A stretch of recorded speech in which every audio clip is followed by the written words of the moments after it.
dukkaanoofneef itti dhagnaati taafanii qulqullaa'an daawwitii jireenyaati keessatti nuuf ilaala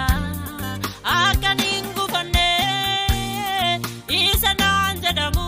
mara yooman bakka kenne.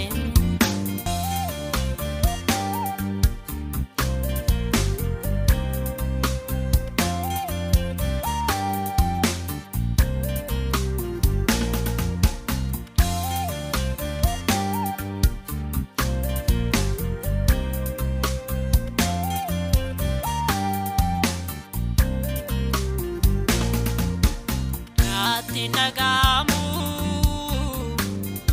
amma biyya baay'atee gidirani ulfina naaf dhufuuf jiru wajji yoo madaalee waliin kitani obseen itti adeema gooftaa koo wajjin ani daawwadhaa cimsee laakiin akka jiru natti meera gooftaa nu yoomna noksee konfomoo ichakoo ilaalee gurra koon qabadhaa koomaan dhaggeeffadhu abdii naa kennamee tan jabaadhaa.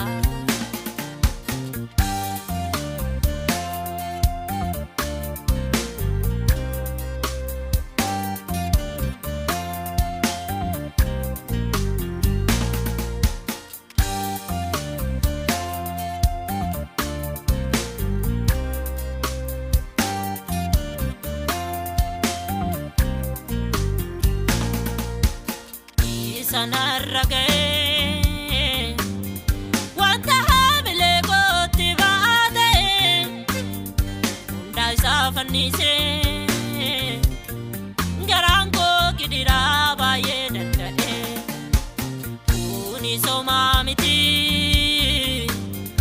gaddeebii diina koo arguufan jira wanti barbaachisaan wal guureenaa dhufaa gooftaa koo bira.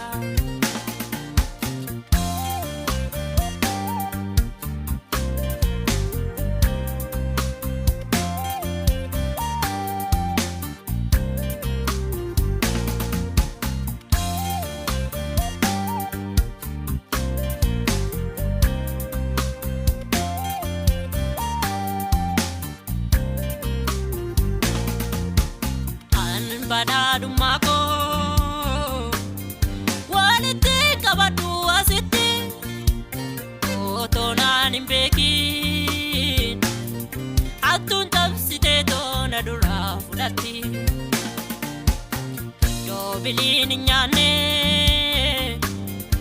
walittaan kuufadhaa gooftaa koo biratti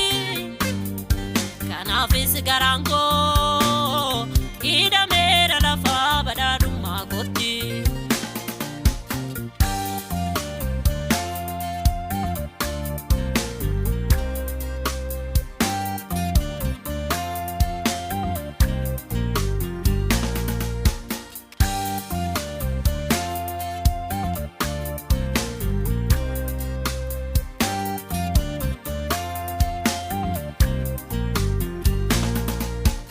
Nama fayyaa miti ogeessa qoricha inni barbaadu dhukkubsataa malee ba'aan itti cimee yeroo hundaa kanaadu warra akkasiif dhufee ulaagaa guddisuu beeka dandamoota ulfina saagatee baachuu dhufeerani baalmaan namoota.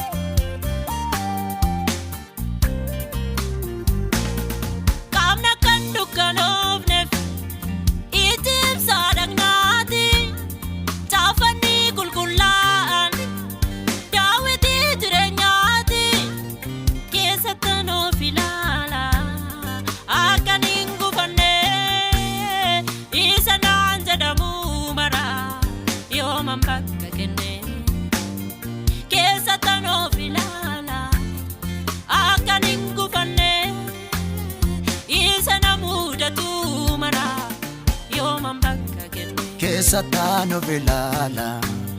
akaningo bane Isa namuda tu marap yo mambaka kene Ati nagamu amma byaba yate gidirani